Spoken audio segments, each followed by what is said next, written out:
Good morning, students. Welcome to the online class 5 Environmental Studies Part 1. Lesson number 2 Motions of the Earth. As you all know that we have completed with the half part. Now next, let's go and see part 2 of this lesson. So here we are going to start with the sunset and the sunrise. This period of time that the Earth takes to complete one rotation is called a day. A day has two parts, daytime and nighttime, or simply day and night. For the purpose of measuring time, we divide the whole day into 24 parts, each of which is called an hour. Now, student, as we know, one rotation completes the one period of time.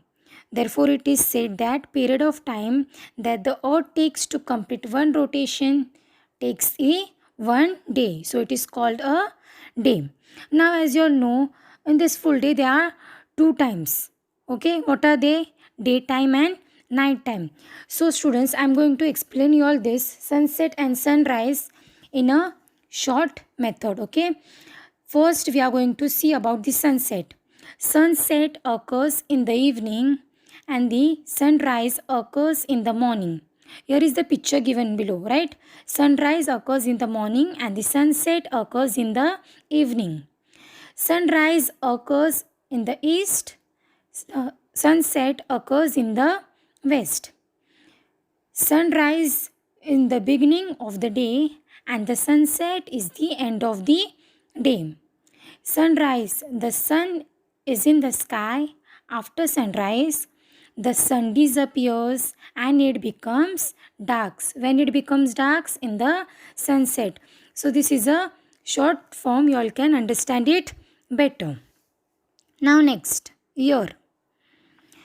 Now move the globe along this circle. Now students, you all, as per you all are not having the globe, you all just go through, just read it once. Okay.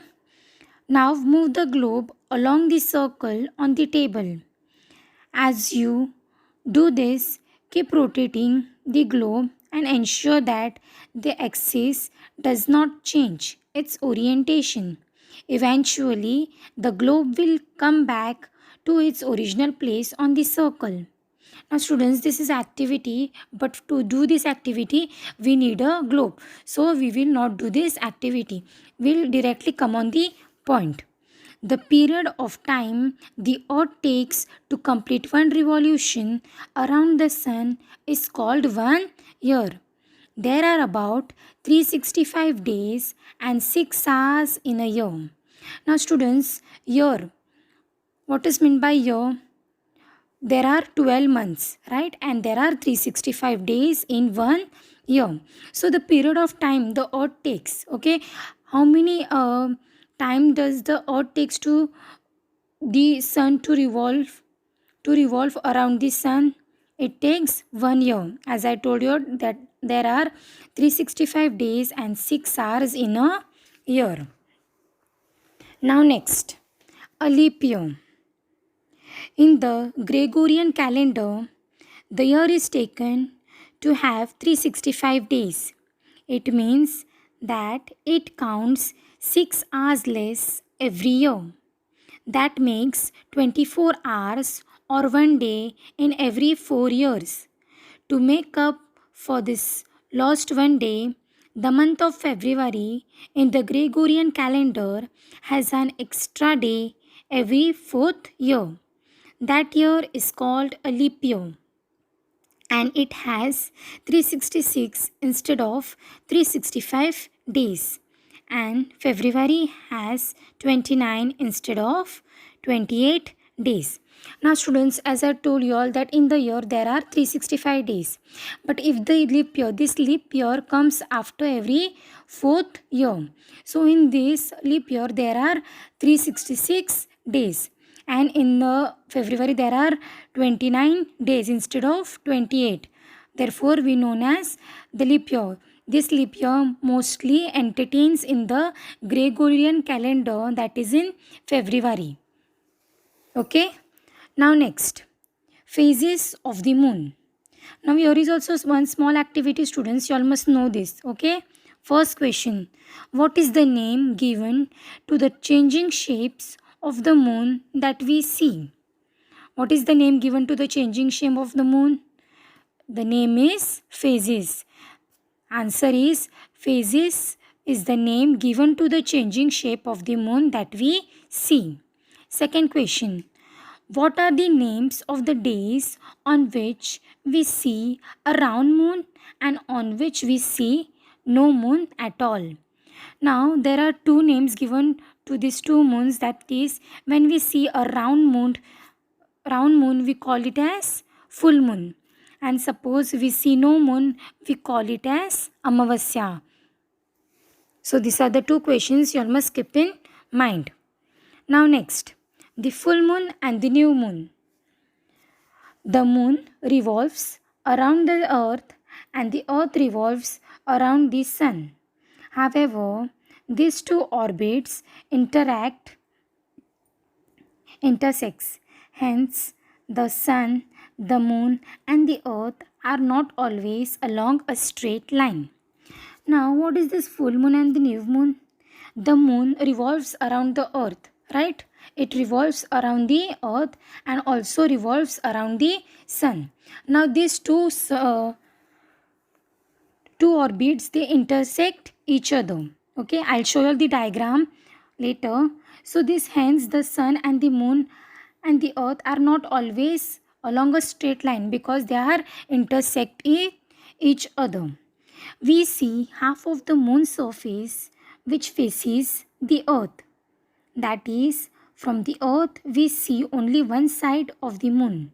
When we see the half moon's surface, now students, which faces the earth, that is only from the earth we can see only one side of the moon. So always keep in mind that the moon surface which is belonging to the earth is half.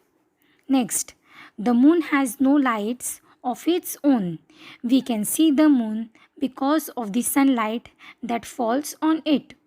On a full moon night, we see the entire side of the moon that faces the earth.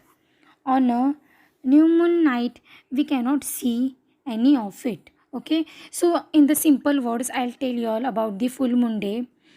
This moon is closest to the earth in the monthly orbit. Okay, and in full moon is elegant with the sun, as here the picture is been given below. See, and earth is between moon and the sun. In what it is between moon and the sun? On the full moon.